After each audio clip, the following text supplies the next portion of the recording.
Artist, কারণ ও আসলে সিনেমাটা বুঝছো না, আমাকে কোথাও ভাবা হয় নাই, ওর কাছে ভাবা হয়েছিল, কিন্তু আমি বসত তার সাথে কাজটি করা সম্ভব হয়নি।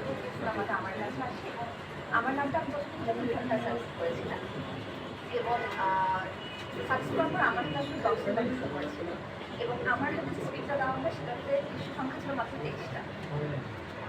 আমাকে জাস্ট জানানো হয়, পরের দিন প্রকাশে আমাদের যে নির্মাতা তার সাথে আমি বুঝি পুরো গল্পটা শুনি এবং গল্পটা উনি স্ক্রিপ্টে যা ছিল কিন্তু তাই উনি আসলে আমার কাছে ব্রিফ করেন, তার জন্য আমি একটু সাহস পাই আমি। এবং আমার কাছে মনে হচ্ছে ক্যারেক্টারটা ইন্টারেস্টিং। সাধারণত দেখা যায় যে নাটক করার ক্ষেত্রে আমি গ্রামে ধারণকৃত বা গ্রামে বেড়ে উঠতে সেগুলো আমি খুব একটা পছন্দ করি না আসলে এগুলোতে, কারণ আমার কাছে মনে হয় যে চরিত্রগুলো অনেক আমার আছে।